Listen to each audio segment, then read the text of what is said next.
السلام عليكم ورحمة الله وبركاته. إن الحمد لله نحمده ونستعينه ونستغفره ونعوذ بالله من شرور أنفسنا ومن سيئات أعمالنا. من يهده الله فلا مضل له ومن يضلل فلا هادي له. وأشهد أن لا إله إلا الله وحده لا شريك له وأشهد أن محمدا عبده ورسوله صلى الله تعالى عليه وعلى آله وصحبه وسلم تسليما كثيرا. أما بعد فقد قال الإمام البخاري رحمه الله تعالى باب موعظة الرجل ابنته لحال زوجها. قال حدثنا أبو اليمان قال أخبرنا شعيب عن الزهري قال أخبرني عبيد الله بن عبد الله بن أبي ثور عن ابن عباس رضي الله عنهما قال لم أزل حريصا على أن أسأل عمر بن الخطاب رضي الله تعالى عنه عن المرأتين من أزواج النبي صلى الله عليه وسلم. قال الله تعالى إن تتوبا إلى الله فقد صغت قلوبكما আল হাদিস।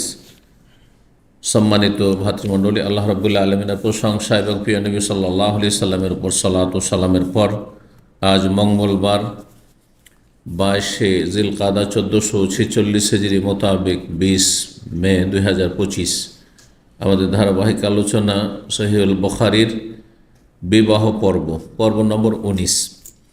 ইমাম বুখারীর এই বিবাহ পর্বের অধ্যায় নম্বর 84, হাদিস নম্বর 5191। ইমাম বুখারী রাহিমাহুল্লাহ এই অধ্যায়ে বলছেন বাবু মাউইজাতির রাজুলি ইবনাতাহু লিহালি যাওজিহা।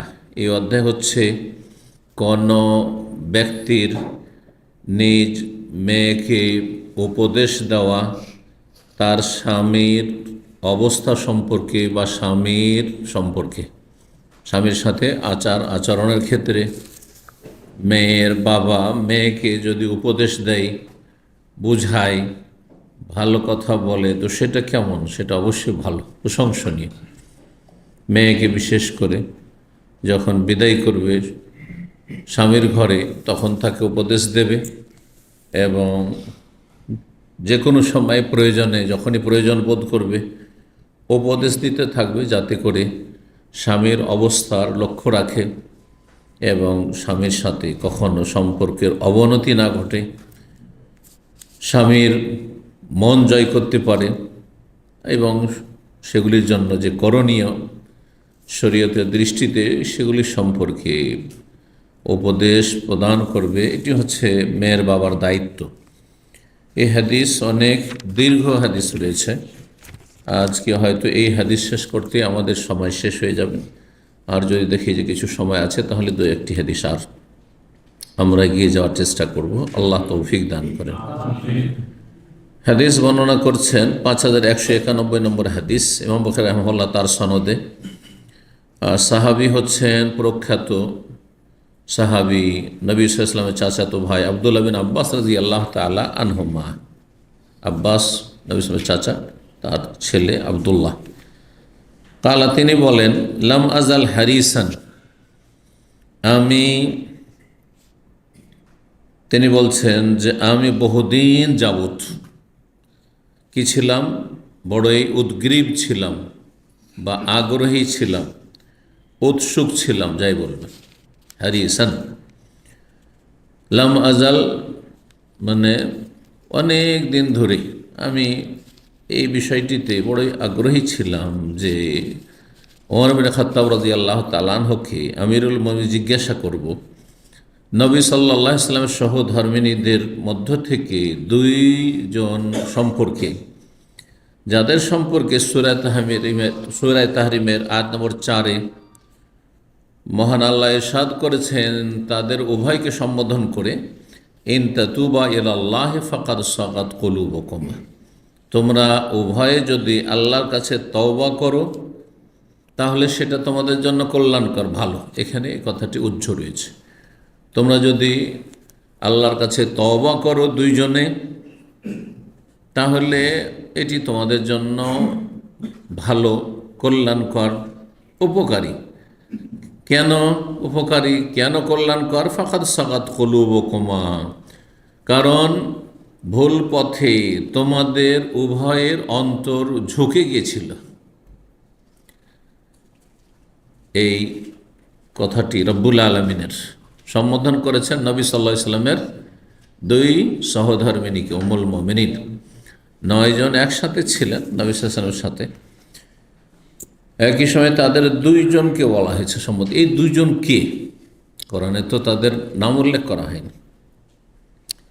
আর আব্দুল্লাহ বিন আব্বাস রাদিয়াল্লাহু তাআলা নবী সাল্লাল্লাহু আলাইহি সাল্লামের ইন্তেকালের সময় অল্প বয়সী ছিল, মাত্র তো 14 বছর বয়স হতো। তো অত খুব খুঁটিনাটি তিনি জানতেন না। কিন্তু উমর রাদিয়াল্লাহু তাআলা নবী সাল্লাল্লাহু আলাইহি সাল্লামের শ্বশুর, এক মেয়ে নবী সাল্লাল্লাহু আলাইহি সাল্লামের ঘরে।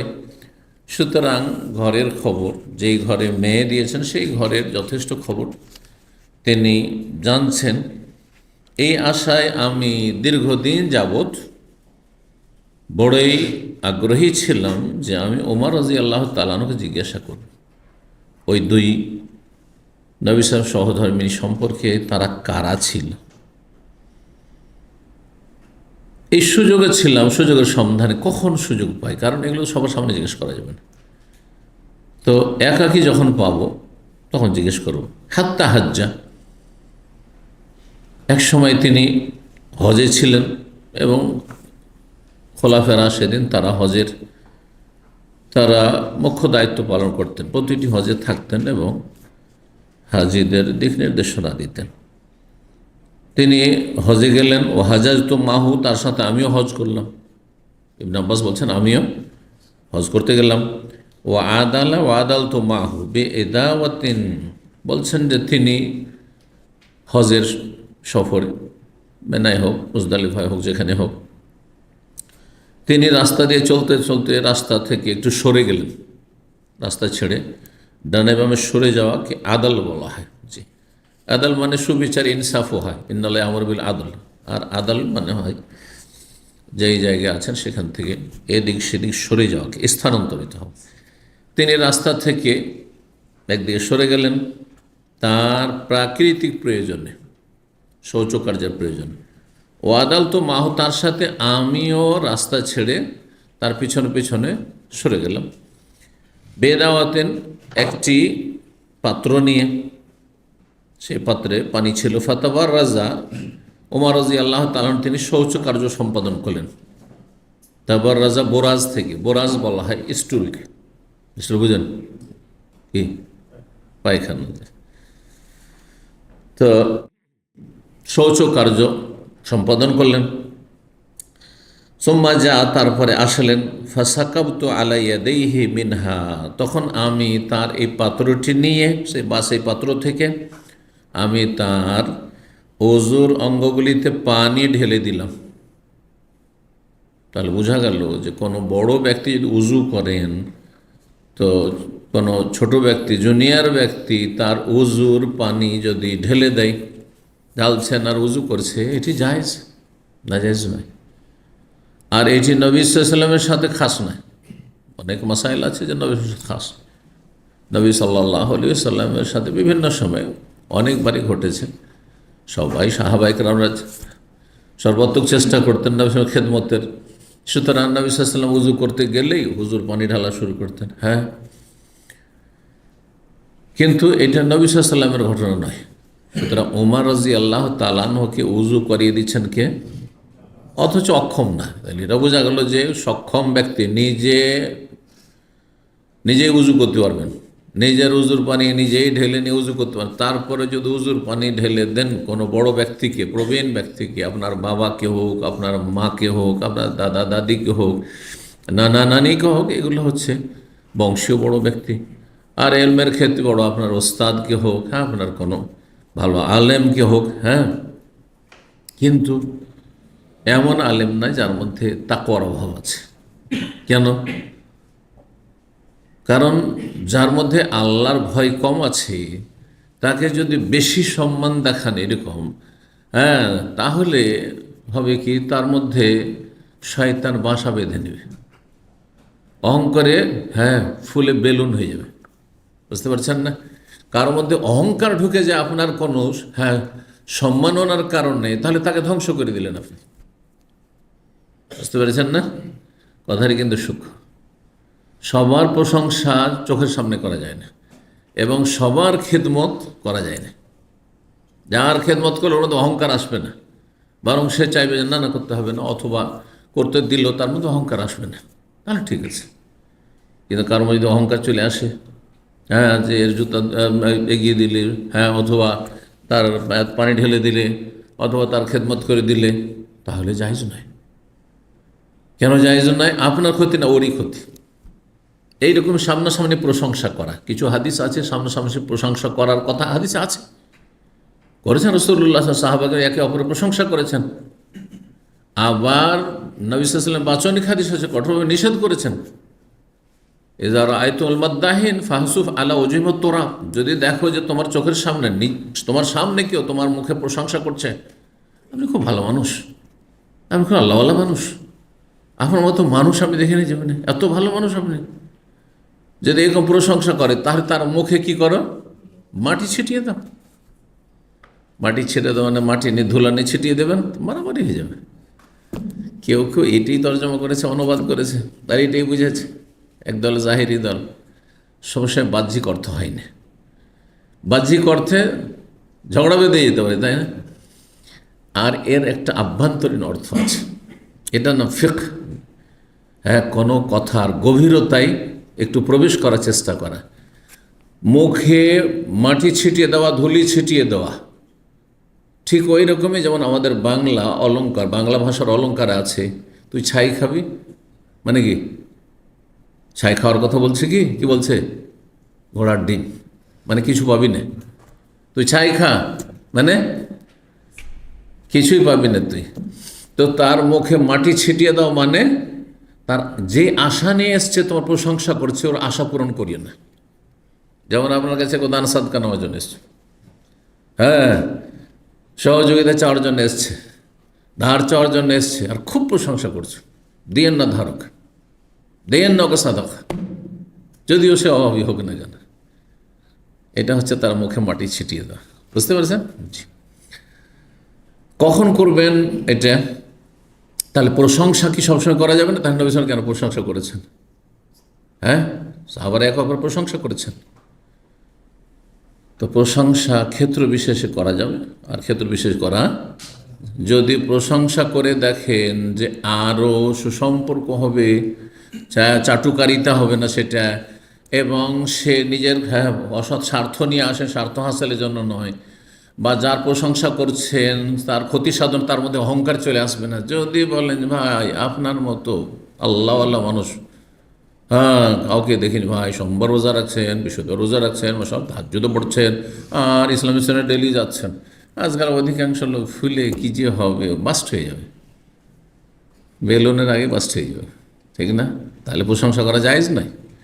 কিন্তু যদি দেখেন যে না, নিজের আমলকে সবসময় তুচ্ছ মনে করছে এবং নমনীয় বিনয়ী, আর আপনার প্রশংসা কিছু হবে না, তার ওজন হচ্ছে পাহাড়ের মতো, আপনি যত প্রশংসা উড়বেন ও বাতাসে, তাহলে প্রশংসা করতে অসুবিধা নেই, সামনাসামনি প্রশংসা করা যেতে পারে। জি।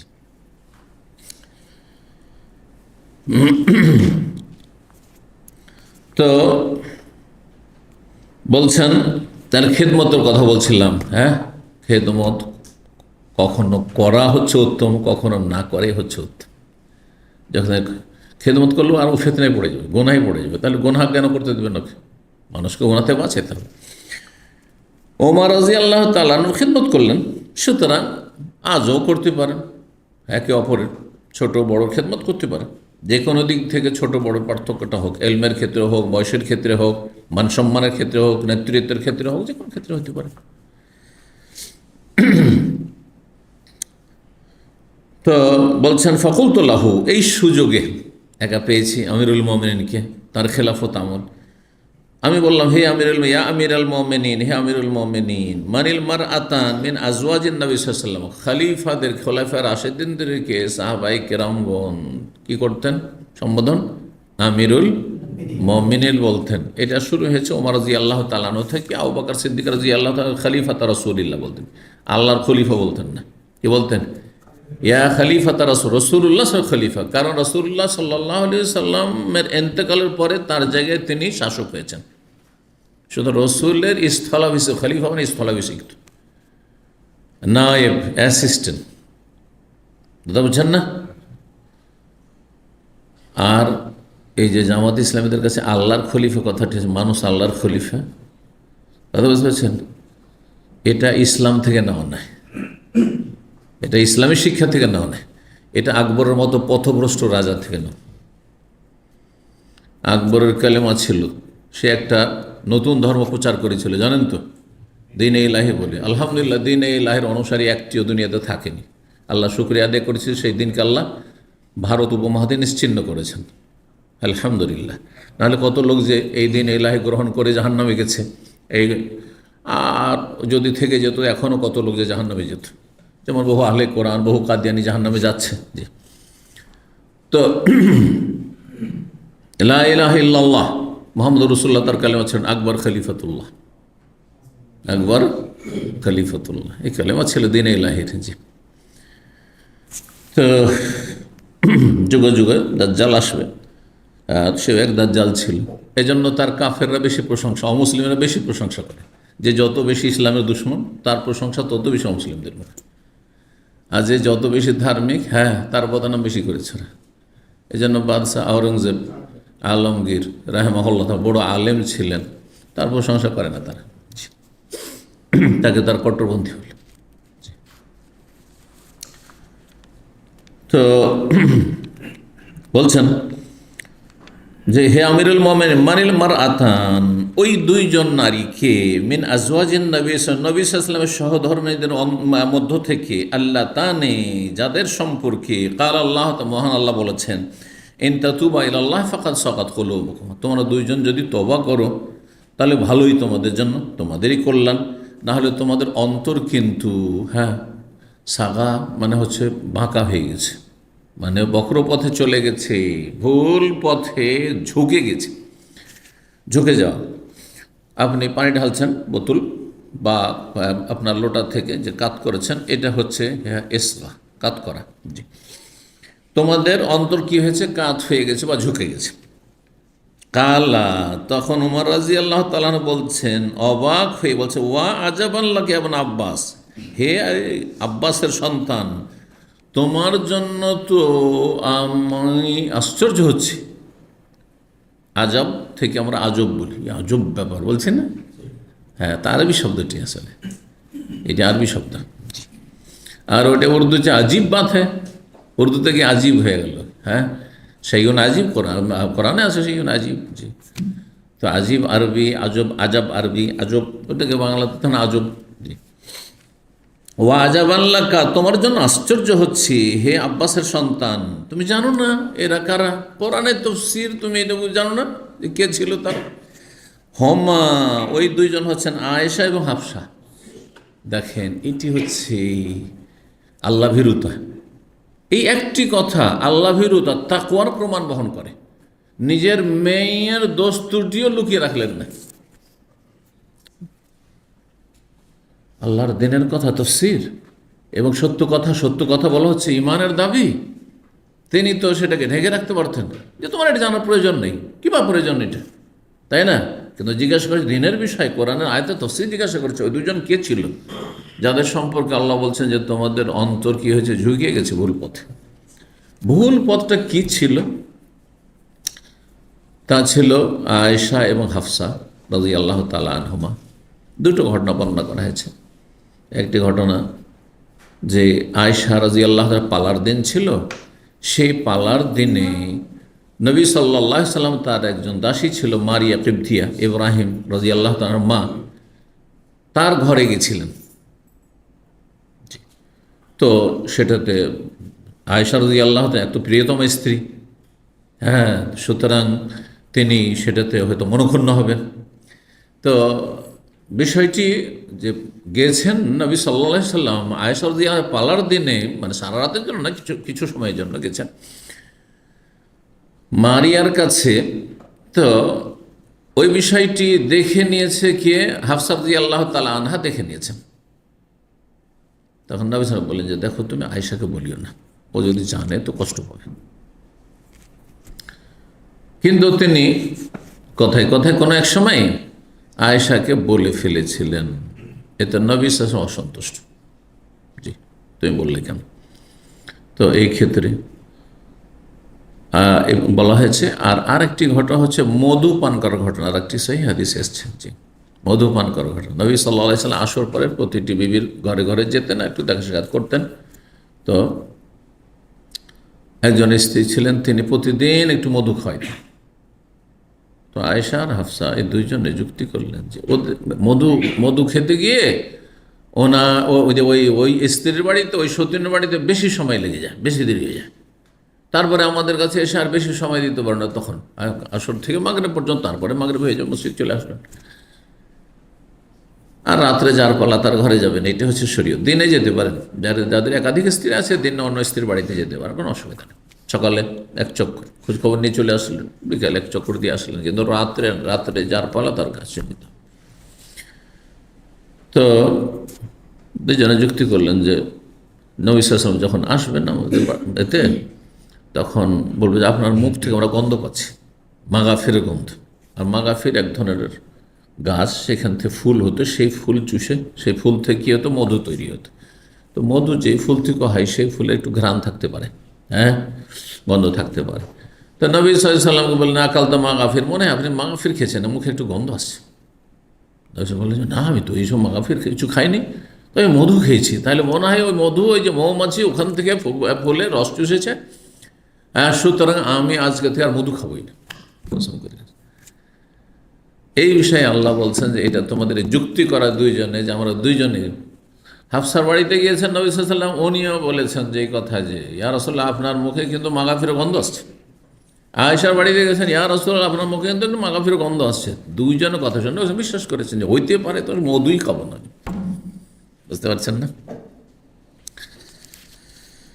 তো এই বিষয়ে আয়াত নাজিল হয়েছে। যাই হোক, বড়দের ছোট ভুলও বড় ভুল, এটা বুঝেন না?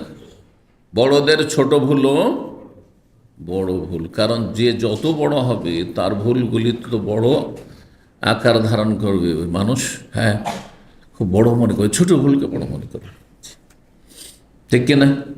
আপনারা যারা জুব্বা পরে আছেন তারা যদি সবাই প্যান্ট পরে আসেন, হ্যাঁ, তো কেউ কিছু ভাববে না, কোনো ব্যাপারই না, খেয়ালই করবে না যে কে প্যান্ট পরে এসছে আর কে জুব্বা পরে আসছে আর কে কয়েকদিন কী পরে আসে, তাই না? কিন্তু যদি কোনো শেখ, হ্যাঁ, কোনো মৌলানা, কোনো আলেম যদি একদিন কথা, আরে বাপরে, প্যান্ট পাতার কথা, শুধু মাথায় টুপি না থাকে। আমাদের সমাজের কিছু মৌলবী সাহেব আছে, বিশেষ করে আহলে হাদিসের মধ্যে, এটা কিন্তু তার নিজের সম্মান নিজে ঘটানো। আমি আহলে হাদিস আলেমদেরকে এটা উপদেশ বলছি, আপনার সম্মান আপনি নিজে নষ্ট করছেন। আমাদের সমাজ যখন বিনা টুপিতে বা মাথা না ঢেকে চলাফেরাকে অপছন্দ করে এবং তাতে মান সম্মান নষ্ট হয়, আপনার মান সম্মান ছোট হয়ে যাওয়া মানে আপনার এলমের মর্যাদা কমে যাওয়া। শুধু আপনার মান সম্মান ছোট হলো না, আপনার এলমের মূল্যায়ন করবে না, আপনার কাছ থেকে আর কেউ বেশি কিছু শিখতে চাইবে না। বুঝতে পারছেন না? তা আপনি ইসলামেরও ক্ষতি করে দিলেন। এই বিষয়টি অনেক আলেদের বুঝে না। হ্যাঁ, তখন বলে যে কোনখানে দলিলে আছে যে সাহাবীরা সবাই মাথা ঢাকতেন।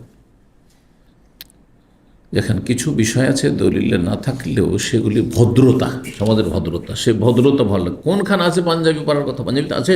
পাঞ্জাবি মানে তো পাঞ্জাবের সাথে সম্পর্ক, তো পাঞ্জাবের পোশাক, ও তো ইন্ডিয়াতে পাঞ্জাব আছে, নাই পাকিস্তানে, তাই না? কিন্তু শার্টের তুলনায় পাঞ্জাবি পছন্দ করা হয়। হ্যাঁ, তাহলে আপনাকে সমাজে যেই দুনিয়ার ক্ষেত্রে, ইবাদত বন্দেগীর ক্ষেত্রে নয়, বেদাত করে আপনি মানুষকে খুশি করবেন না, কিন্তু কথা হচ্ছে যে দুনিয়ার ক্ষেত্রে, লেবাস, পোশাক, চলাফেরার ক্ষেত্রে, খাওয়া দাওয়ার ক্ষেত্রে যেগুলো সমাজে অপছন্দনীয় প্রথাগতভাবে, সেগুলোকে আপনি অপছন্দ করবেন, সেগুলিকে অ্যাভয়েড করে চলবেন। নাহলে আপনার সম্মান নষ্ট হবে, আপনার সম্মান নষ্ট হবে, আপনার কথার মূল্য কমে যাবে। এই বিষয়গুলো অনেকে বুঝে না, দলিল নিয়ে বাড়াবাড়ি করে, আর বড় বড় আলেম হয়ে গেছে, কিন্তু মাথায় টুপি না দিয়ে এমনি চলে, বলছে এটা হচ্ছে সুন্নতের পাবন্দি। না না, ভুল আপনার এটা, এই ফিকহ আপনার, এই ইসলামের জ্ঞান, এটি ভুল আপনার, এই থিওরি। বলছেন যে তারা ছিলেন আয়েশা আর হাফসা। সুম্মা ইস্তাকবাল ওমরুল হাদিস ইয়াসুকুহু, তারপরে এই কথা বলে ওমর রাদিয়াল্লাহু তাআলা আনহু সেই ঘটনাটি, কাহিনী বিস্তারিত আমাকে বর্ণনা করা শুরু করলেন। ঘটনা কি? বলছেন কুনতু আনা ওয়া জারুন লি মিনাল আনসার ফি বানি উমাইয়া বিন যায়েদ ওয়া হুম মিন আওয়ালিল মদিনা। বলছেন যে ওমর রাদিয়াল্লাহু আনহু বলছেন, আমি এবং আমার এক প্রতিবেশী ছিল আনসারি, বানু উমাইয়া বিন যায়েদ গোত্রের এলাকায় মদিনার আওয়ালিতে বসবাস করতাম।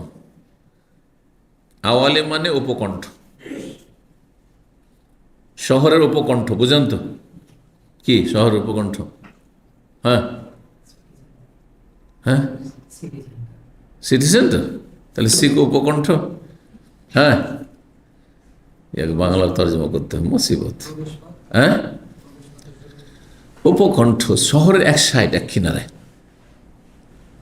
হ্যাঁ, উপ থেকে বুঝেন না? হ্যাঁ, প্রধানমন্ত্রী আর উপপ্রধানমন্ত্রী, কথা বুঝতে পারছেন? পতি আর উপপতি, বুঝেন? উপপতি, হ্যাঁ, উপকার, উপপতি মানে সহকারী না। পতি মানে কি? পতি আর পত্নী। উপপত্নী মানে কি? পত্নী মানে কি? হ্যাঁ, স্ত্রী। তো উপপত্নী কাকে বলে?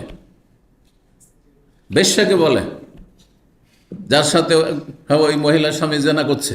পত্নী স্ত্রী, আর স্ত্রীর মতো যার সাথে আচরণ করে না যায় হচ্ছে উপপত্নী। এবার বুঝছেন? সুবহানাল্লাহ। তো ৭১-এর বাঙালি আপনারা না? হ্যাঁ, নামে শুধু ৭১-এর বাঙালি, তাই না? জি। তো যাই হোক, উপকণ্ঠ মানে তাহলে ইয়ে নয়, হ্যাঁ, মেন সিটি নয়, সিটির এক সাইডে। হ্যাঁ, একসময় দাল্লাসানায় ছিল, এক সাইডে উপকণ্ঠ, কথা বোঝা গেছে? ওইরকম শহর এক সাইড, সাগরের একদিকে ধরেন, হ্যাঁ, এক কিনারায়, তারপরে আর কোনো শহরের এলাকা নেই। তো মদিনা তখন ছোট্ট মদিনা ছিল, এখনকার মসজিদে নবী অতটুকুই মদিনা ছিল। মসজিদ নবী আর মসজিদ নবীর চত্বর, ওইটাই ছিল মদিনা। আর আওয়ালি যেখান থেকে, যেখানে বাস থামছে, দামামের বাসগুলো, যারা বাসে যাচ্ছেন ওমরার মদিনা, আওয়ালিতে থামছে আজকাল, কিন্তু বেশিরভাগ হয় ওই আওয়ালি। এবার মদিনার বাইরে উপকণ্ঠ এক সাইডে ছিল, 2 মাইল থেকে নিয়ে 4 মাইল পর্যন্ত ছড়িয়ে ছিটিয়ে 2-4টা বাড়িঘর আছে, কেউ বাস করে, ওগুলো ছিল হ্যাঁ আওয়ালি। আলিয়াতুনের বহু বচন হচ্ছে আওয়ালি। ওই আওয়ালি নামে আজ পর্যন্ত পরিচিত, বোঝা গেছে না? মদিনার একটি মহল্লার নাম হচ্ছে আওয়ালি। এই আওয়ালিল মদিনার কথা আসলো। অকুনা নাতা নাও আবার নজুল। তাহলে উমর রাদিয়াল্লাহু তাআলা আনহু দূরে একটা বাড়ি করেছিলেন, ওখানে এক স্ত্রী ছিল, দূরে বাড়ি করেছিলেন। কোথায়? আওয়ালিতে। এরকম আবু বকর সিদ্দিক রাজি যেদিন নবী সাল্লাল্লাহু আলাইহি ওয়াসাল্লাম ইন্তেকাল হয়, সেদিন আওয়ালির বাড়িতে ছিলেন।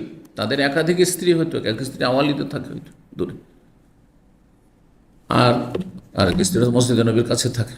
তো সেদিন ওখানে ছিলেন।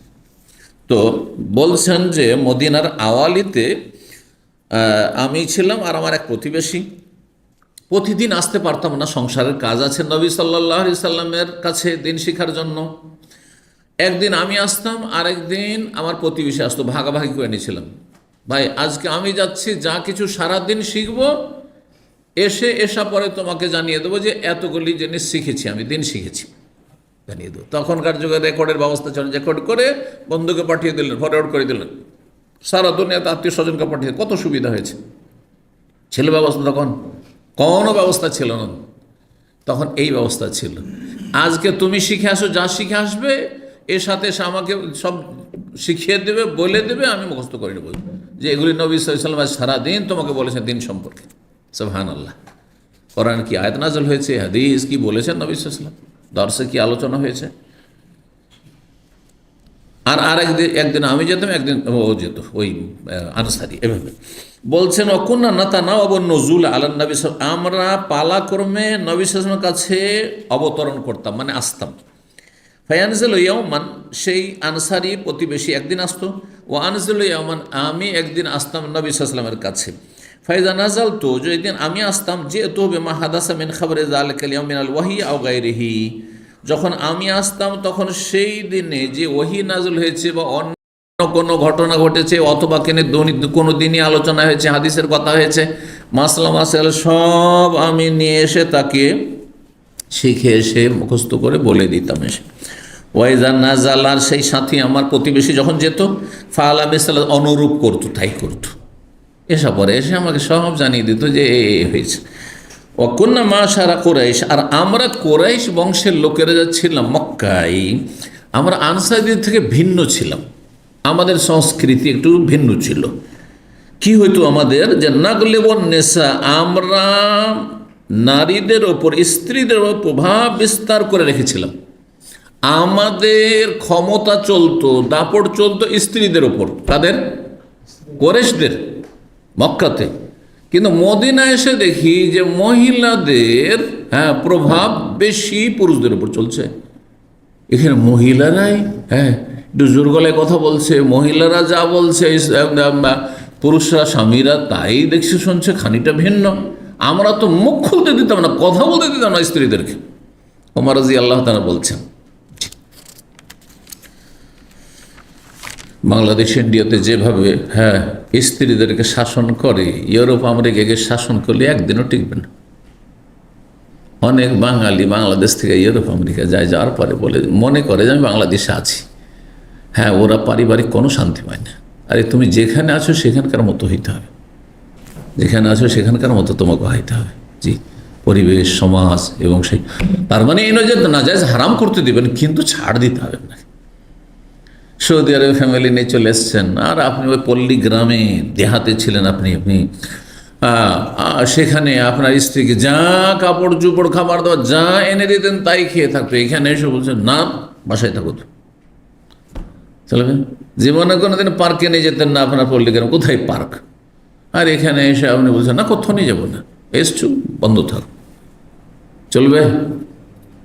তাহলে অবস্থা বুঝে, পরিস্থিতি বুঝে আপনাকে ব্যবস্থা নিতে হবে। জি, তো বলছে আমরা তো এরকম করতাম। ফালাম্মা কাদিমনা আলা আনসার, যখন আমরা আনসারীদের কাছে আসলাম, এজা কওমুন, দেখি এরা এমন জাতি, তাগলিবুহুম নিসাউহুম, তাদের ওপর প্রভাব বিস্তার করে রেখেছে তাদের বিবিরা, স্ত্রীরা, কারণ স্ত্রীদের আধিপত্য চলছে। ফাতাফিকা নিসাউনা, তখন আমাদের স্ত্রী যে মক্কা থেকে মদিনা হিজরত করেছে, ধীরে ধীরে তাদের সংস্পর্শে এসে, মদিনার আনসারী মহিলাদের সংস্পর্শে এসে তাদের মতো স্বভাব হইতে লেগেছে। এখন আমাদের ওপর হুকুম চালায়। বলছে ফাতাফিকা নিসাউনা ইয়াখুযনা মিন আদাবে নিসা আনসার, তারপরে আমাদের নারীরা বা স্ত্রীরা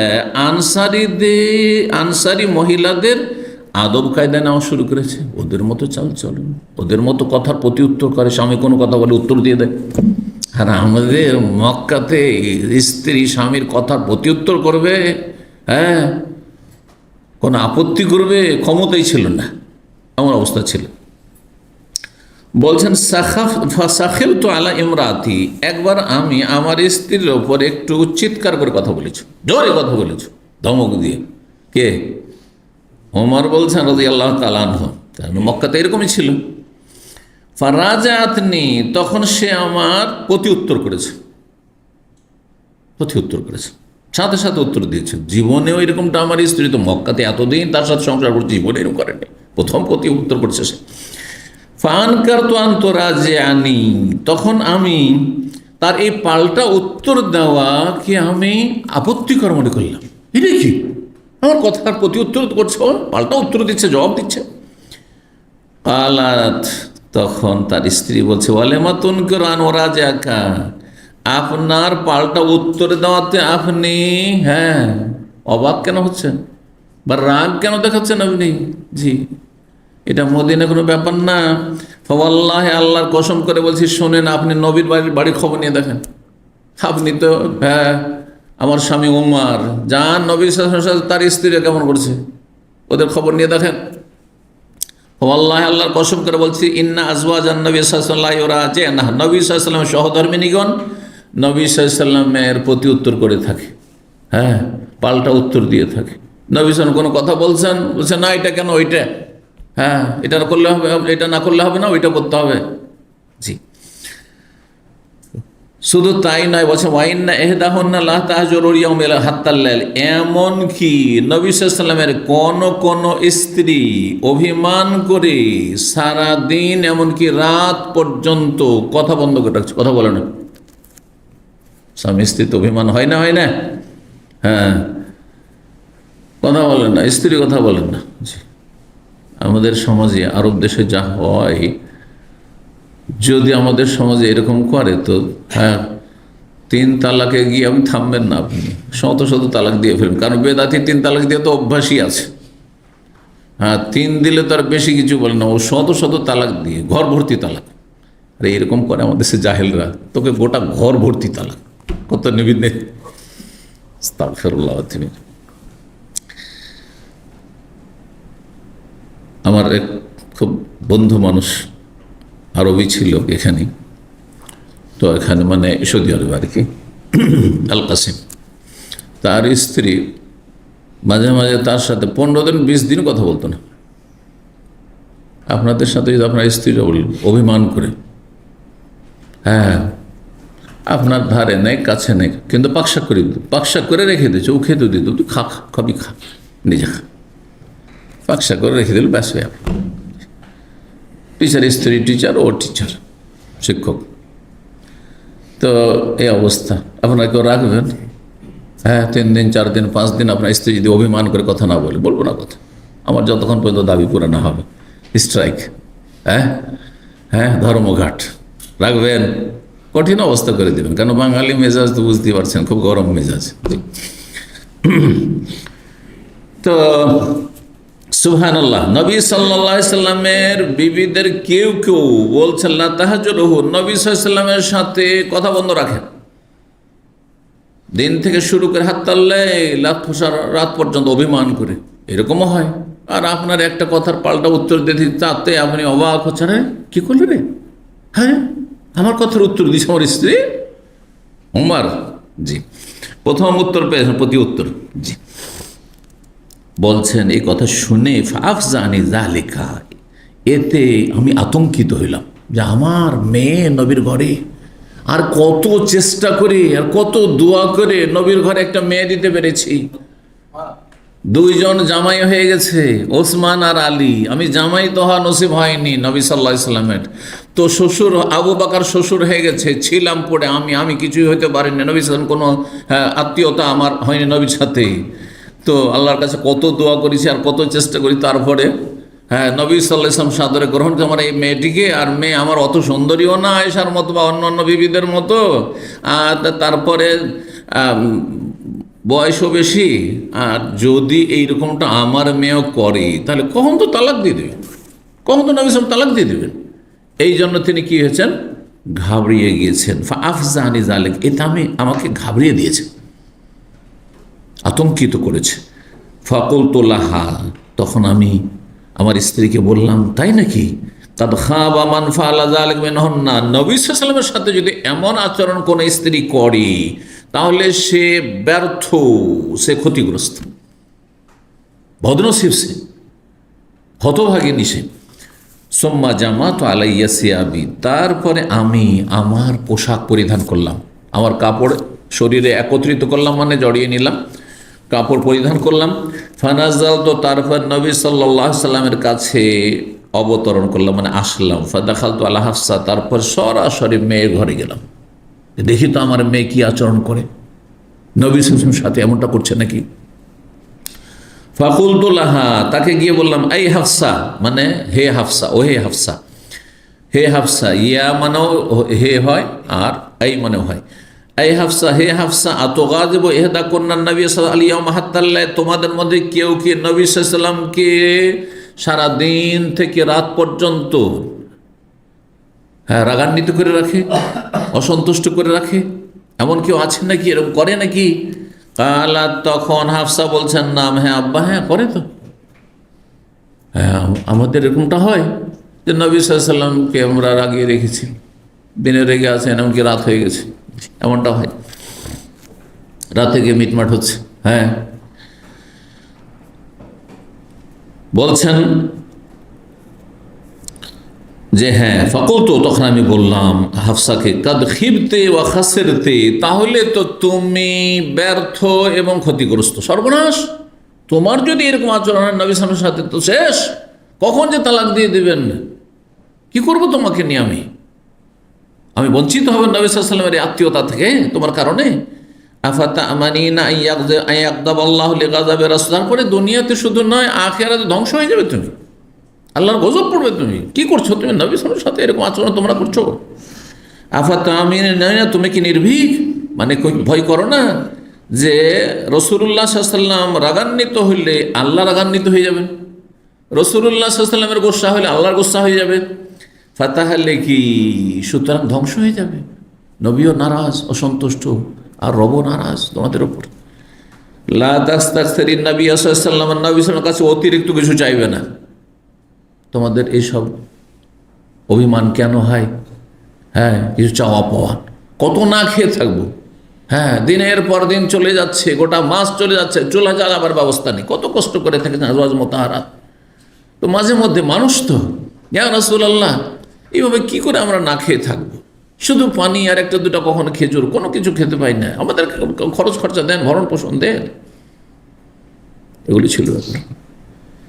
নবী সাল্লাল্লাহু আলাইহি ওয়াসাল্লামের মতো তার অন্য মানুষের ঈমান হবে না, সম্ভব না। লা তাস্তাগফির নবী সাল্লাল্লাহু আলাইহি ওয়াসাল্লামের কাছে তোমরা অতিরিক্ত চাইবে না, তুমি চাইবে না, তুমি আমার মেয়ে। ওয়ালা তুরাজিহি ফি শাইইন, কোনো কিছুর বিষয়ে তুমি তার পাল্টা উত্তর দেবে না বা প্রতি উত্তর করবে না। ওয়ালা তাহজুরিহি, আর তার সাথে কথাবার্তা বন্ধ করবে না। ওয়াসালিনে মা বাদালাকে, তোমার যা লাগবে, যা প্রয়োজন আমার কাছে চেয়ে নেবে, কিছুই চাইবে না রাসূলুল্লাহর কাছে, জামাইয়ের কাছে। ওয়ালা ইয়াগুরন্নাকি, দেখো তোমাকে যেন ধোকায় না ফেলে দেয়, প্রতারিত না করে। আনকানাত, যারা তোকে আওদা মিনকে, যে তোমার প্রতিবেশিনী, মানে তোমার সতীন, ইঙ্গিত করছেন আয়েশা রাদিয়াল্লাহু তাআলা আনহার দিকে। সে রাগ করে থাকে, দিন রাত যদি রাগ করে থাকে আবু বকরের মেয়ে, তবুও নবী সাল্লাল্লাহু আলাইহি ওয়াসাল্লাম আয়েশাকে তালাক দেবে না। কিন্তু তুমি একটু রাগ করতে থাকলে, অভিমান করতে গেলে তো তালাক দিয়ে দিতে পারে। কোথায় তুমি আর কোথায় সে? সে কুমারী, হ্যাঁ, তুমি কুমারী না। সে অল্প বয়সী, তুমি বয়সী কে? সে সুন্দরী, অত্যন্ত সুন্দরী, তুমি সুন্দরী না। তুমি আমার মেয়ে, ওমরের মেয়ে, সে আবু বকরের মেয়ে, নবী সাল্লাল্লাহু আলাইহি ওয়াসাল্লামের বাল্য জীবনের বন্ধু। সব দিক থেকে পার্থক্য আছে। তুমি নিজেকে তুলনা করছো অন্য সতীনের সাথে, আয়েশার সাথে। আয়েশা রাগ করে থাকবা, তুমি রাগ করবে না, নবী সাল্লাল্লাহু আলাইহি ওয়াসাল্লাম কিছু চাইবে না। নবী সাল্লাল্লাহু আলাইহি ওয়াসাল্লাম আল্লাহু আকবার বলছেন, যা চাওয়ার আমার কাছে চেয়ে নিও, ধোকায় পড়িও না যে তোমার সতীন যেহেতু আওদা মিনকে, তোমার চাইতে সে অধিক সুন্দরী, সুশ্রী, রূপবতী। ও আহাব্বা ইলান নবী, এবং নবী সাল্লাল্লাহু আলাইহি ওয়াসাল্লামের কাছে সবচাইতে প্রিয়তমা। তুমি অত প্রিয় না, কিন্তু আয়েশা সবচেয়ে প্রিয়তমা। ইউরিদু আয়েশা, উদ্দেশ্য আয়েশাকে করে ইঙ্গিত করে বলছেন যে তার সাথে নিজেকে তুলনা করতে যেও না। কালা ওমর রাদিয়াল্লাহু তাআলা আনহু বলছেন, ওয়াকুন্না কাদ তাহাদ্দাসনা, এইরকমটা একদিন তো হইল যে মেয়েকে সতর্ক করে আসলাম, আর আমরা আপোষে আলাপ আলোচনা করেছিলাম একটি বিষয় নিয়ে। কি মানে? একটা গুজব, একটা আমাদের কানে পৌঁছেছে, এবং মদিনায় এই আলাপ আলোচনা খুব চলছে যে গাসসান বলে একজন প্রভাবশালী রাজা আছে, সেই রাজা, কাফের রাজা, এখন তার অশ্বারোহীকে প্রস্তুত করছে। অশ্বারোহী বুঝছেন? ঘোড় যোদ্ধা, ঘোড়ার পিঠে যারা যুদ্ধ করে। তোন এলুল খাইলা, খাইল মানে ঘোড়া।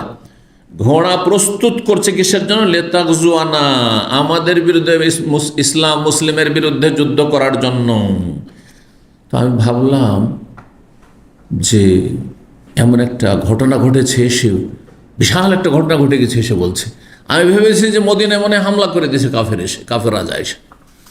ফানাজ আলা সাহিবি আল আনসারি ইয়াউমা নওবাতে, একদিনের ঘটনা যে আমার সে আনসারি যে প্রতিবেশী সঙ্গী ছিল, সে তার পালার দিনে সে মসজিদ নববীতে এসেছে নবী সাল্লাল্লাহু আলাইহি ওয়াসাল্লামের কাছে দিন শেখার জন্য এবং সালাত পড়ার জন্য। ফারাজা ইলাইনা এশান, এশা পরে আমাদের কাছে ফিরে গেছে।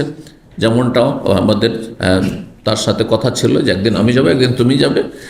ফাজারা বা বাবি দারবান শাদীদ, এসে আমার দরজায় সে খুব শক্তভাবে, কঠোরভাবে কি করেছে? সে আঘাত করেছে, মানে নক করেছে, খুব জোরে ধাক্কা দিয়েছে। আমার দরজায় বড় জোরে সে ধাক্কা দিয়েছে। ওয়াকাল, এসে বলছে, আসাম্মা হো, তিনি কি আছেন? মানে বাড়িওয়ালা সবকে বলছেন যে তিনি কি আছেন, মানে ওমর রাদিয়াল্লাহু আনহু বাড়িতে আছেন। ফাফাজে, তো আমি শুনে তো ঘাবড়িয়ে গেছি যে এত জোরে আমার দরজায় কেন বাড়ি দিচ্ছে। তাহলে বোঝা গেল যে 1400 বছর আগেও পেটে খাবার ছিল না, হ্যাঁ, দিনের পর দিন চলে গেছে, খেজুর আর পানি, খেজুর আর পানি। কিন্তু বেহায়া বাড়ি হয়তো না আমাদের দেশের মতো, গ্রাম অঞ্চলের মতো। বাড়িতে পর্দা ছিল, দরজা লাগানো ছিল, দেখেন ছিল না, ছিল না? একজন মুসলিমের বাড়ি এরকম হবে, সে গ্রামে বাস করা, শহরে বাস করা, যেখানে বাস করুক না কেন। কিন্তু আমাদের দেশে যে গ্রামগুলির অবস্থা, আল্লাহ হেফাজত করে, আল্লাহ এদেরকে হেদায়েত দান করুক এবং দিনের জ্ঞান দান করুক। পর্দার 12টা বাজিয়ে দিয়েছে। গ্রামের লোকের কাছে কোনো পর্দা নেই, বাড়িকে রাস্তা বানিয়ে ফেলেছে, বাড়ির ভিতর দিয়ে এই দিক থেকে ওই দিকে বেরিয়ে যাচ্ছে গোটা গ্রামের লোক। হ্যাঁ, তাদের বাড়ির স্ত্রী, মেয়ে, সবাইকে দেখছে, বউ, সব সরকারি। আউযু বিল্লাহি মিনাশ শাইতানির রাজিম। অথচ এমন কোনো অভাব নেই যে বাড়িটাতে একটা দরজা লাগাতে পারবে না, বন্ধ রাখতে পারবে না। আর এমন জাহেল সমাজ আমাদের, যদি কেউ পর্দা করে, দরজা লাগিয়ে দেয় আর বন্ধ রাখে আর লিখে দেয় যে বিনা অনুমতিতে প্রবেশ নিষেধ, তাহলে তার সাথে বয়কট করে নেবে এই জাহেলরা। কত জালেম সমাজ আমাদের। জি, এগুলো দেখেছি আমরা। তো এটা একটা বড় জিহাদ, পর্দার বিধান কায়েম করা বাড়িতে। হ্যাঁ, আর পর্দা পুশিদা রাখা স্ত্রী মেয়েদেরকে, এটা বড় একটা জেহাদ, সামাজিক জেহাদ, পারিবারিক জেহাদ। এই জেহাদগুলো আগে করতে হবে, না হলে ইসলাম কায়েম হবে না ব্যক্তি জীবনে, পারিবারিক জীবনে। জি, তো বলছেন, তো বলছেন যে আমি ঘাবড়িয়ে গেলাম, ফাখারাজতু ইলাইহি, দৌড় দিয়ে আমি বেরোলাম। হ্যাঁ, বলছেন কাদ হাদাসাল ইয়াউমা আমরুন আযীম, আজকে একটি বিরাট ঘটনা ঘটে গেছে। কুলতু, আমি বললাম, মা হুয়া, কি? যা আজা গাসসান, গাসসান রাজা কি মদিনায় আক্রমণ করেছে এসে? আল্লাহ, না না না, বাল আযম মিন যালিকা আহওয়াল, এর চাইতে বড় ঘটনা ঘটে গেছে, মারাত্মক ঘটনা ঘটেছে এবং ভয়ঙ্কর ঘটনা ঘটেছে। আহওয়াল, ভয়ঙ্কর ঘটনা ঘটেছে। কি বলছেন? তাল্লাকা রাসূলুল্লাহ সাল্লাল্লাহু, রাসূলুল্লাহ তার স্ত্রীদের সবকে তালাক দিয়ে দিয়েছেন। গুজব, আসলে এটা সত্য ঘটনা নয়। কিন্তু নবী সাল্লাল্লাহু আলাইহি ওয়াসাল্লাম 1 মাসের জন্য ইলা কসম করে নিয়েছেন, রাগ করে, যে তোমাদের সাথে 1 মাস দেখা সাক্ষাৎই করবো না। আর ওপরতলায় একটি কক্ষ ছিল, কামরা ছিল, সেখানে তিনি অবস্থান করছিলেন, মসজিদে সালাত পড়তেন আর গিয়ে ঘরে বন্ধ হইতো 1 মাস ধরে। ইলার কথা কোরআনে এখানে সূরা বাকারা রয়েছে, লিল্লাযিনা ইউলুনা মিন নিসাইহিম তারাব্বুসু আরবাআতি আশহুর। যদি স্ত্রীর সাথে কেউ ইলা কসম করে যে তোমার সংস্পর্শ আমি নেই, হ্যাঁ, তালাক দিচ্ছে না, কিন্তু তোমার সাথে আমি দেখা সাক্ষাৎ করব না, 4 মাসের বেশি করতে পারে না, 4 মাস ম্যাক্সিমাম। তারপরে হ্যাঁ না, হয় না, হয় রাখো, ফিরিয়ে নাও, আর না হলে তালাক দাও। এভাবে আর ঝুলিয়ে রাখা যাবে না। আর 1 মাস যদি করে, 2 মাস করে, 4 মাসের কম করে তো অসুবিধা নেই। জি, তারপরে তো ইলাও এক ধরনের কসম, যে যেন আল্লাহর কসম, আমি আমার স্ত্রীর কাছে 1 মাস যাবো না, 15 দিন যাবো না, রাগ করে কোনো কষ্ট পেয়েছে সেই জন্য। তো শরীয়তে জায়েজ রয়েছে প্রয়োজনে শাসনের জন্য, 4 মাসের বেশি জায়েজ না। তো বলছেন যে রাসূলুল্লাহ সাল্লাল্লাহু আলাইহি ওয়াসাল্লাম তার বিবিদেরকে তালাক দিয়ে দিয়েছেন। ওবায়দ ইবনে হুনায়ন বলছেন, ইবনে আব্বাস শুনেছেন ওমর থেকে, কালা ইতাজালা, অন্য ভাষায় রয়েছে ইতাজালান নবী আজওয়াজান, নবী সাল্লাল্লাহু আলাইহি ওয়াসাল্লাম তার বিবিদের থেকে আলাদা হয়ে গেছেন। আলাদা হয়ে গেছেন তালাকের ইঙ্গিত বহন করে, কিন্তু পার্থক্য, তালাক শব্দটা ব্যবহার হয়নি এখানে। ফাকুলতু খাবাত হাফসাতু খাসিরা, তখন আমি সাথে সাথে বলে ফেললাম, হাই, আমার মেয়ে হাফসা কি হলো, ব্যর্থ হয়ে গেল জীবনে, এবং সে ক্ষতিগ্রস্ত, সর্বনাশ তার হয়ে গেল, হাই রে, তালাক হয়ে গেল। কাদ কুনতু আযুন্নু হাযা, আমি এটাই ধারণা করছিলাম, ইউশিকু আইয়াকুন, যে এইরকমটা একদিন ঘটবে, যেমন নবী সাল্লাল্লাহু আলাইহি ওয়াসাল্লাম স্ত্রীরা বাড়াবাড়ি করছে আর এই সামনে চাইছে, ডিমান্ড করছে, কখন যে কি হইল। ফাজামাতু আলাইহি সাথে সাথে রাতে আমি কি করলাম, আমি আমার পোশাক পরলাম, ফাসাল্লাতু সালাতাল ফজর, রাতে আর ঘুম হয়েছে না, ফজরের সালাত গিয়ে পড়লাম। নবী সাল্লাল্লাহু আলাইহি ওয়াসাল্লাম এসা পরে তো নবী ঘুমিয়ে গেছেন, গিয়ে তো লাভ নেই, তো ফজরে গিয়ে দেখি, ফজর দেখা করি। ফাদাখালান নবী সাল্লাল্লাহু আলাইহি ওয়াসাল্লাম মাশরুবাতাল্লাহ, ফজরটা পড়ে নবী সাল্লাল্লাহু আলাইহি ওয়াসাল্লাম তার ওপরের একটি কামরায় প্রবেশ করেছেন। ফাতাজাল ফি, আর সেখানে তিনি একাকী অবস্থান করছেন, কারো সংসর্গ না, একজন পাহারাদার দরজায় আছে, কাউকে প্রবেশ করতে দিচ্ছে না। ওয়াদাখালতু আলা হাফসা, হাফসার ঘরে ঢুকলাম, আমি দেখি কি করছে, ফজরের সময় ফায়জা হায়াতাবকে দেখছি আমার মেয়ে কান্না করছে। ফাকুল, আমি বললাম মায়ুব কি, কেন কান্না করছো? আলাম আকুন হাজার তোকে হাজা, তোমাকে আমি সতর্ক সাবধান করিনি যে খবরদার তুমি নিজেকে আয়েশার সাথে তুলনা করতে যেও না, বাড়াবাড়ি করতে যেও না, যা চাইবে আমার কাছে চেয়েও, কিচ্ছু বলি না নবী সাল্লামকে। ফাকুল, আমি বললাম হ্যাঁ। বলছেন, তারপর বলছেন আতাল্লাকা কন্যান নবী সাল্লাম কি তোমাদেরকে তালাক দিয়ে দিয়েছেন নাকি? কালা, তো তখন হাফসা বলছেন লা আদির, আমি জানি না তালাক দিয়েছেন। হা হুয়া যা মুতাজান ফিল মাশরুবা, এই যে নবী সাল্লাল্লাহু আলাইহি ওয়াসাল্লাম আছেন, কিন্তু তার ওপর তলায় ছোট বাড়ি, তো সেই যুগে দোতলা হইতো। আমাদের দেশে মাটির ঘর দোতলা দেখেছেন, কোন কোন এলাকা আছে যেখানে এঁটেল মাটির এলাকা আছে, দেখেছি। ফাখারাজ, তো বের হইলাম, ওমর বলছেন, আমার মেয়ের ঘর থেকে। ফাজিয়াতুল মেম্বার, মেম্বারের কাছে এসে দেখি ফাইজা হাউলাহু রাহতুন ইয়াবকি বাদহুম, দেখছি একটি দল সেখানে বসে কান্না করছে। সাহাবায়ে কেরাম সব কান্না করছে যে কি হইল ঘটনা। জি, কারণ গুজব রটে গেছেন, নবী সাল্লাল্লাহু আলাইহি ওয়াসাল্লাম সব স্ত্রীদের তালাক দিয়ে দিয়েছেন, যেটা সত্য ছিল না। সবাই পেরেশান আছেন। ফাজালাস্তু মাহুকা, তাদের সাথে গিয়ে কিছুক্ষণ বসলাম। শুনলাম সুম্মা গালাবানি মা আজেদু, তারপরে আমার জন্য অসহ্য হচ্ছিল, আর থাকতে পারলাম না তাদের সাথে বসে, কারণ ছটপট করছেন কি হইবে, কি হবে আমার মেয়ের, কি হবে ভবিষ্যৎ, কি হইল। বলছেন ফাজিয়াতুল মাশরুবা, তারপরে আমি সেই ওপর তলায় আমি নবী সাল্লাল্লাহু আলাইহি ওয়াসাল্লামের কামরে আসলাম, যেখানে নবী সাল্লাল্লাহু আলাইহি ওয়াসাল্লাম ছিলেন। ফাকুলতু লি গোলামিল্লাহ আসল, নবী সাল্লাল্লাহু আলাইহি ওয়াসাল্লামের এক দাস ছিল, কালো আফ্রিকান। তাকে বললাম ইস্তাজিল উমর, উমরের জন্য গিয়ে নবী সাল্লাল্লাহু আলাইহি ওয়াসাল্লামের কাছে অনুমতি চাও। বিনা অনুমতিতে প্রবেশ করা যাবে না, অনুমতি চাও যে উমর এসে দেখা করতে।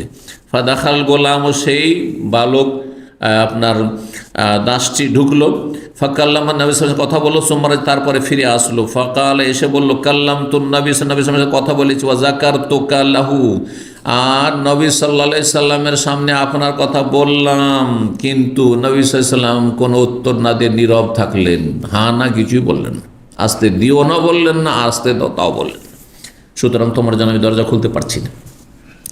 ফানসালাম, সেখান থেকে ফিরে আসলাম। তারপরে এসে বসে গেলাম সেই দলের সাথে মেম্বারের কাছে মসজিদে নববীতে। সুম্মা গালাবানি মা আজদ, তারপরে আমার জন্য অসহ্য হতে লাগলো, আর বসতে পারছি না। আবার ছটপট করে সেখানে ছুটে গেলাম, এসে সেই চায়ের কাছে গেলাম, দাসের কাছে গেলাম, গিয়ে বললাম ইস্তাজিন উমরের জন্য তুমি দ্বিতীয়বার অনুমতি চাও। ফাদাখালাতে, এসে প্রবেশ করলো, আর তারপরে ফিরে আসলে এসে বলল কাদ যাকারতুকা লাহু ফাসামাত, নবী সাল্লাল্লাহু আলাইহি ওয়াসাল্লামের সামনে আপনার কথা তো আলোচনা করলাম যে আপনি এসে দরজা দাঁড়িয়ে আছেন, কিন্তু নবী সাল্লাল্লাহু আলাইহি ওয়াসাল্লাম চুপ থাকলেন, কোনো উত্তর দিলেন না। ফারাজাত, ওমর বলছেন আমি ফিরে আসলাম। ফাজালাস্তু, এসে বসে গেলাম সেই দলটির সাথে, মেম্বার আবার এসে তৃতীয়বার গিয়ে বসলাম। সুম্মা গালাবানি মা আজদ, তারপরে আমার জন্য অসহ্য লাগছিল, সহ্য করতে পারছিলাম না এই কষ্ট।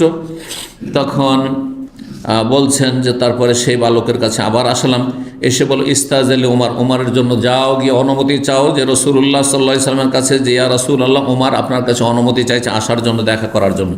ফাদাখালা, প্রবেশ করলো সে। তারপরে ফিরে আসলে এসে বলছে কাদ যাকারতুকা লাহু, নবী সাল্লাল্লাহু আলাইহি ওয়াসাল্লামের সামনে আপনার কথা তো আলোচনা করলাম, কিন্তু তিনি নীরব থাকলেন, আর কোনো উত্তর হানা দিলেন না, সুতরাং আপনাকে তো ঢুকতে দিতে পারছি না।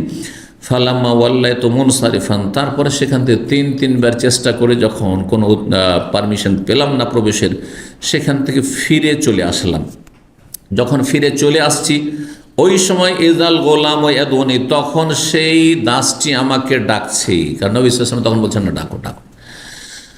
ফকাল, আযেনা লাকা, নবী সাল্লাল্লাহু আলাইহি ওয়াসাল্লাম এখন আপনাকে অনুমতি দিয়েছেন, আসতে পারেন। ফাদাখালতু আলা রাসূলিল্লাহ, রাসূলুল্লাহ সাল্লাল্লাহু আলাইহি ওয়াসাল্লামের কাছে আমি প্রবেশ করলাম। ফাইযা হুয়া মুজতাজিউন, তিনি দেখছি যে শুয়ে আছেন চিত হয়ে। আলা রেমালিন হাসিরিন, মুজতাজি মানে চিত হয়ে শোয়া, তাহলে চিত হয়ে শোয়া জায়েজ। যখন আপনি ঘুমাতে যাবেন তখন ডান দিকে কাত হয়ে শোয়া ফরজ, ওয়াজিব, উত্তম, সুন্নাত। কথা বোঝা গেছে না? চিত হয়ে শোয়া জায়েজ। কোনটা জায়েজ নয়? বুকের ভরে, পেটের ভরে শোয়া জায়েজ না, এটি জাহান্নামীদের শোয়া। জাহান্নামে কাফের মুশরিক যারা পাপিষ্ঠ, তারা জাহান্নামে এভাবে নিক্ষিপ্ত হবে, সেই জন্য জাহান্নামীদের এই শয়ন জায়েজ নয়। তো বলছেন যে নবী সাল্লাল্লাহু আলাইহি ওয়াসাল্লাম শুয়ে আছেন, কিসে শুয়ে আছেন? একটি খেজুর পাতার চাটাই। লাইসা বাইনাহু বাইনা ফিরাশ, কোনো বিছানা ছিল না, নবী সাল্লাল্লাহু আলাইহি ওয়াসাল্লামের শরীরেও কোনো কাপড় ছিল না, খালি গায়ে, আর শুয়ে আছেন। তাহলে বোঝা গেল ঘরে, নিজের ঘরে খালি গায়ে থাকলে কোনো অসুবিধা নেই, খালি গায়ে থাকা জায়েজ রয়েছে আপনার ছেলে মেয়েদের সামনে, আপনার স্ত্রীর সামনে। তো বলছেন যে কাদ আস্তারা রেমাল বেজম্বেহি, নবী সাল্লাল্লাহু আলাইহি ওয়াসাল্লাম যে শুয়ে আছেন খালি গায়ে সেই খেজুর পাতার চাটাই, তাতে দাগ পড়ে গেছে। একসময় আমরা চাটাই যে শুয়েছি দাগ পড়ে যেত না, হ্যাঁ দাগ পড়ে গেছে। আল্লাহু আকবার। মুত্তাকিয়ান আলা ওয়াসাদাতিন মিন আদমিন, একটি চামড়ার বালিশের নবী সাল্লাল্লাহু আলাইহি ওয়াসাল্লাম হেলান দিয়েছিলেন। হাসওয়াহা লিফন, যার ভিতরে ভরা ছিল, বালিশের ভিতরে যে ভরা ছিল, কোনো তুলো ছিল না, তুলোর বালিশ ছিল না। সেগুলি কি ছিল? খেজুরের, হ্যাঁ খেজুরের গাছের ছাল, ওই নিচু ভাগে যে ছালগুলো থাকে, সেই খেজুর গাছের ছালগুলো সেগুলি ভরা ছিল গুঁড়ো করে। সাল্লাম তো আলাইহিস সালাম বললাম, সোম্মা কুলতু, তারপরে বললাম ওয়ানা, দাঁড়িয়ে দাঁড়িয়ে, বসার অনুমতি পাইনি এখনো, দাঁড়িয়ে আছি। ইয়া রাসূলুল্লাহ, আল্লাহ রাসূল, আতাল্লাক তানিসাকা, আপনি কি আপনার স্ত্রীদেরকে তালাক দিয়ে দিলেন নাকি? ফারাফা ইলাইয়া বাসারাহু, আমার দিকে তখন তাকিয়ে দেখলেন আর বললেন না, তালাক দিননি। ফাকুলতু, তখন আমি খুশিতে বললাম আল্লাহু আকবার, আল্লাহু আকবার, যে যাক আমার মেয়ে বেঁচেছে। সুম্মা কুলতু, তারপরে বললাম ওয়ানা কায়েমে, দাঁড়িয়ে দাঁড়িয়ে, আস্তানেশো, তার কাছে অনুমতি চাইছিলাম, যে দাঁড়িয়েই কথা বলি আর কথা বলার একটু অনুমতি চাই। ইয়া রাসূলুল্লাহ লাউ রাআইতানি, কিন্তু একটা কথা বলার সুযোগ তো নিতে হবে। কি কথা দিয়ে শুরু করবো? একজন মানুষ খুব রেগে আছেন আর খুব মনোকষ্টে আছেন, তার সাথে কথা বললে তো চিন্তা করতে হবে কী কথা দিয়ে শুরু করব। তো একটি তার মনটাকে হালকা করার জন্য আমি কিছু কথা বলা শুরু করলাম। প্রথম কথা কি বললেন? বলছেন লাউ রাআইতানি ওয়া কুন্না মাশারা কুরাইশ, আপনি তো দেখেছেন যে আমরা যারা কুরাইশ বংশের লোক, মক্কা লোক, আপনিও কুরাইশ বংশের লোক, নাগলেবুন নেসা, আমরা স্ত্রীদের ওপর প্রভাব বিস্তার করে রেখেছিলাম, মানে আমাদের দাপট চলতো স্ত্রীদের ওপর। ফালামা কাদিম আল মদিনা, মদিনা যখন আসলাম, মদিনা এসে এদা কমন, এই আনসারীরা এমন জাতি যে তাগলেবুহুম নেসাহুম, তাদের স্ত্রীরা তাদের ওপর আধিপত্য কায়েম করে ফেলেছে, তাদের প্রভাব খাটছে। ফাতাবাসসাম, নবী সাল্লাল্লাহু আলাইহি ওয়াসাল্লাম এই কথা শুনে একটু হেসে দিয়েছেন, হ্যাঁ একটু মনটা হালকা করতে পেরেছেন। সুম্মা কুলতু, তারপর ইয়া রাসূলুল্লাহ, দ্বিতীয় কথা, লাউ রাআইতানি ওয়া দাখালতু আলা হাফসা ফাকুলতু লাহা, আপনি দেখেছেন হয়তো এর আগে ঘটেছে, এবং হাফসা রাদিয়াল্লাহু তাআলা আনহার ঘরে আমি একদিন এসেছিলাম। ফাকুল তোলা, এসে বলেছিলাম আমার মেয়েকে, লা ইয়াগুরান্নাকি, দেখো তুমি প্রতারিত হয়েও না, তোমাকে যেন প্রতারিত না করে তোমার এই সতীনের আচরণ। কোথায় তোমার সতীন আয়েশা, আর তুমি কোথায়? সুতরাং হ্যাঁ, তার কথাবার্তা বরদাস্ত করে নিতে পারে, তার অভিমান বরদাস্ত করে নেবেন নবী সাল্লাল্লাহু আলাইহি ওয়াসাল্লাম, তোমার কথা বরদাস্ত নাও হইতে পারে। জি, তো আমি আমার মেয়েকে বলেছিলাম তোমাকে যেন প্রতারিত না করে তোমার সতীন, যে আওদামের, তোমার চাইতে অনেক রূপবতী, এবং ওয়াহাব্বা ইলান নবী সাল্লাল্লাহু আলাইহি ওয়াসাল্লামের কাছে তোমার সতীন আয়েশা, হাফসা তোমার চাইতে বেশি প্রিয়তমা। নবী সাল্লাল্লাহু সামনে তার দুই স্ত্রীর কথা, মেয়ের কথা আর আয়েশার কথা বলছেন, আর বলছেন যে আয়েশার সাথে তুলনা করতে তাকে নিষেধ করেছিলাম, কারণ আয়েশা বেশি সুন্দরী, আয়েশাকে বেশি ভালোবাসেন, তুমি নিজেকে তার সাথে কেন তুলনা করতে যাবে? যাতে করে মনটা একটু কি হয়, খুশি হয় নবী সাল্লাল্লাহু আলাইহি ওয়াসাল্লামের। ইউরিদ আয়েশা, উদ্দেশ্য আয়েশার কথা। ফাতাবাসসামান নবী তাবাসসুমাতান উখরা, দ্বিতীয়বার নবী সাল্লাল্লাহু আবার মুচকি হাসি দিলেন, হেসে উঠেছেন। ফাজালাস্তু, তখন আমি বসার সাহস করেছি, বসলাম তখন।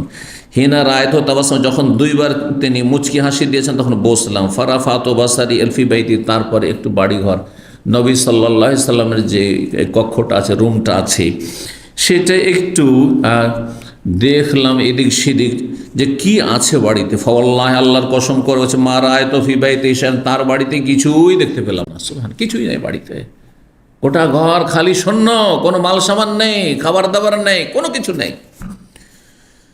ইয়ারুদ্দুল বাসারা, যে দৃষ্টিগোচর হবে এমন কিছু মাল সামান কিচ্ছু পেলেন, গায়রা আহাবাতেন সালা, তিনটি শুধু চামড়া পড়ে আছে, তিনটি চামড়া। ফকুলতু ইয়া রাসূলুল্লাহ, তখন আমি বলি হে আল্লাহ রাসূল, উদুল্লাহ, আল্লাহর কাছে একটু দোয়া করেন তো, ফায়ুআসসি আলা উম্মাতিকা, আপনার উম্মতকে আল্লাহ যেন তাদের রিজিক প্রশস্ত করে দেন, সুখী করে দেন, হ্যাঁ অর্থ সম্পদশালী করে দেন। এত কেন আমরা অভাবী হয়ে থাকবো, এত কেন আপনি অভাবী হয়ে থাকবেন? নিজের কথা বললেন না নবী সাল্লাল্লাহু আলাইহি ওয়াসাল্লাম, কিন্তু বলছেন আপনার উম্মত, তা আপনার উম্মত যখন অর্থ সম্পদশালী হবে তখন আপনি হবেন, এটা হচ্ছে উদ্দেশ্য, আপনি আগে হবেন। তো বলছেন আপনি আল্লাহর কাছে দোয়া করেন যে আপনার উম্মতের রিজিককে আল্লাহ যেন কি করে দেন, প্রশস্ত করে দেন। কেন? এই জন্য আল্লাহর দুশ্মন যারা কাফের, তাদের ধন সম্পদের শেষ নেই, আর তাদের ভোগবিলাসের সামগ্রীর শেষ নেই। হ্যাঁ, দুনিয়ায় বড় আমোদ ফুর্তি করছে, আর আমরা এত কষ্টে থাকবো। তো একটু দোয়া করেন আল্লাহর কাছে। বলছেন ফাইন্না ফারেস আরব, কারণ যারা পারস্য দেশের মানুষ অগ্নিপূজক, এবং রোম এবং রোমান যারা খ্রিস্টান, কাদ ওসে আলিহিম, তাদের রেজেককে আল্লাহ কি করেছেন, প্রশস্ত করেছেন, তাদের সুখের সামগ্রী আল্লাহ দিয়েছেন। অউতুদ দুনিয়া, তাদেরকে দুনিয়া যথেষ্ট পরিমাণ দেওয়া হয়েছে, আল্লাহ দিয়েছেন। ওহম লা ইয়াবুদুন, অথচ তারা আল্লাহর ইবাদত বন্দেগী করে না। আমরা আল্লাহর ইবাদত করছি, তো আমরা বেশি হক রাখি। নবী সাল্লাল্লাহু আলাইহি সাল্লাম এই কথা শুনে শুয়েছিলেন, উঠে বসে গেলেন। বসে গিয়ে ওকানা মোত্তাকিন, একটু আগে তিনি হেলাল লাগিয়েছিলেন, বসে গেলেন। আর তারপরে বলছে আওয়াফি হাজা আনতা ইবনুল খাত্তাব, হে খাত্তাবের সন্তান, খাত্তাবের ছেলে ওমর, তুমি এই ধোকায় পড়ে আছো যে আমরা মুমিন মুসলিম, হ্যাঁ আল্লাহর ইবাদত করি, সেই জন্য আমরা দুনিয়ার সুখ চাই? না না না না, আমি দুনিয়ার সুখ চাইব না।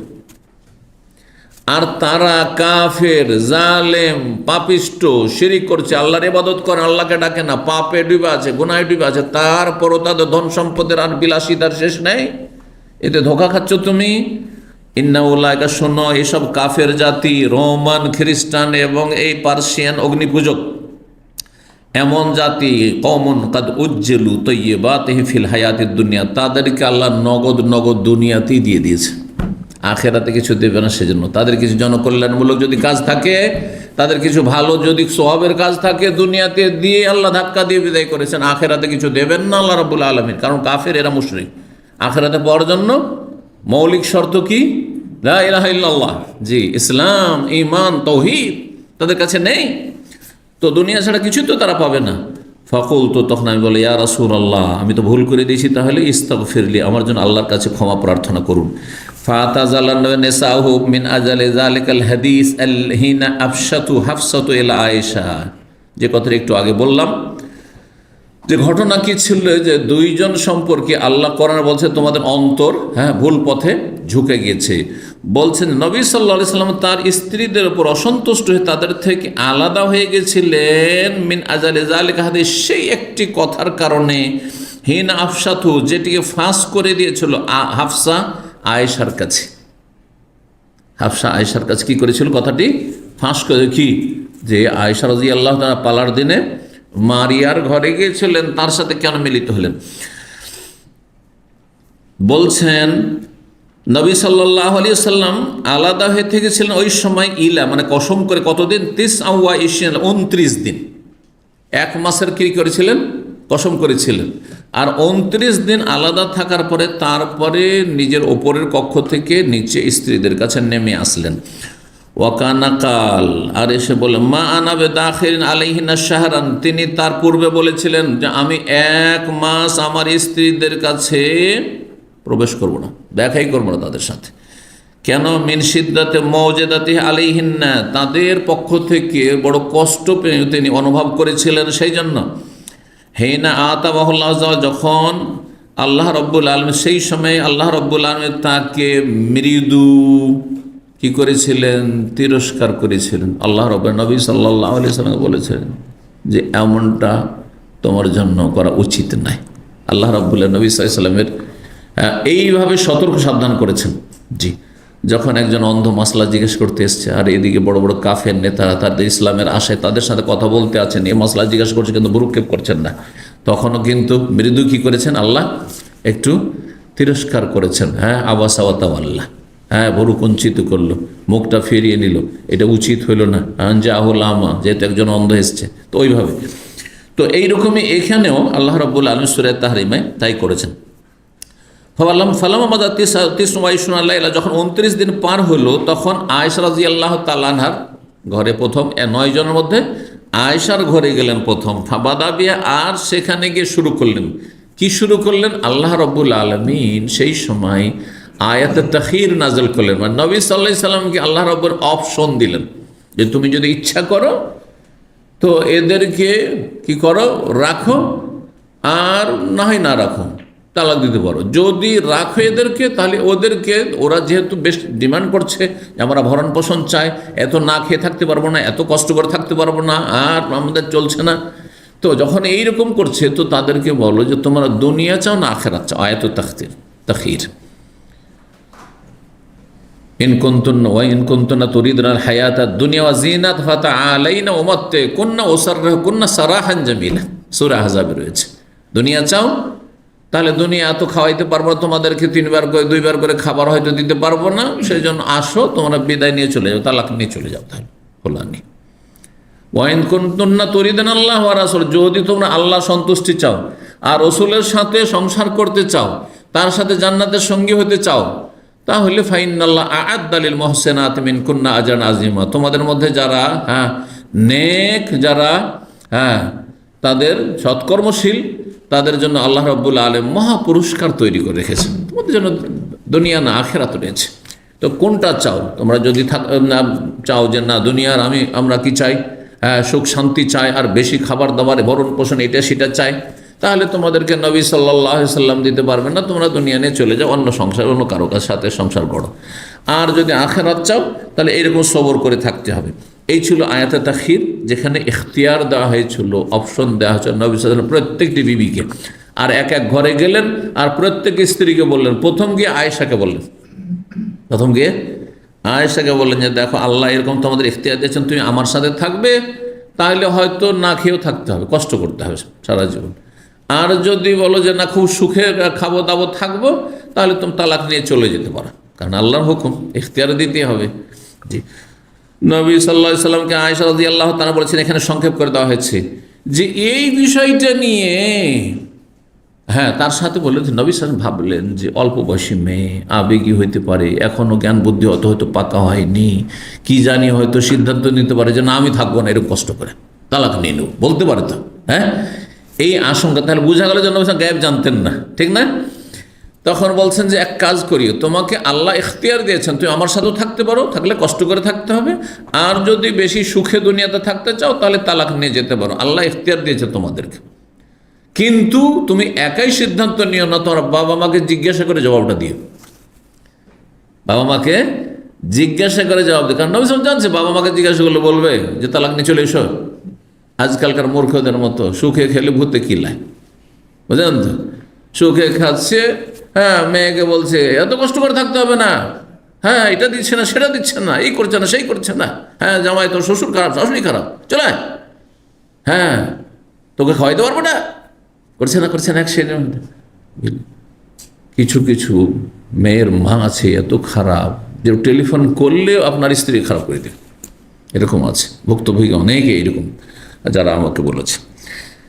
আবার ভালো আছে। তো যাই হোক, কি বলছিলাম, আয়েশা রাদিয়াল্লাহু তাআলা বললেন যে ইয়া রাসূলুল্লাহ, এই বিষয়টিতে আমি বাপ মাকে জিজ্ঞেস করতে যাব, বাপ মা যদি বলে যে চলে, তবু আপনাকে ছাড়বো না, আমি কষ্ট করে থাকবো, কিন্তু আপনার সাথেই থাকবো আমি, বুঝতে পারছেন? জি। তারপরে আয়েশা রাদিয়াল্লাহু বলছেন, দেখেন আমি কিন্তু আপনাকে কি করলাম, ইখতিয়ার করলাম, আমি তালাক নিলাম না, আপনার সাথে থাকো কষ্ট করে। অন্য স্ত্রী যদি জিজ্ঞাসা করে, এরপর তো সবাইকে আপনি ইখতিয়ার অপশন দিতে যাবেন, যদি জিজ্ঞাসা করে যে আয়েশা কি করেছিল, বলিয়েন না। উদ্দেশ্যটা কি? উদ্দেশ্য কি? যে মাইনাস হই ওরা, বুঝতে পারছেন না? ওরা কি যখন ইখতিয়ার দিবে, তারপরে যে না থাকবো না কষ্ট করে, তো যাক 34-9টা আছে, একটু কমবে, ঠিক না?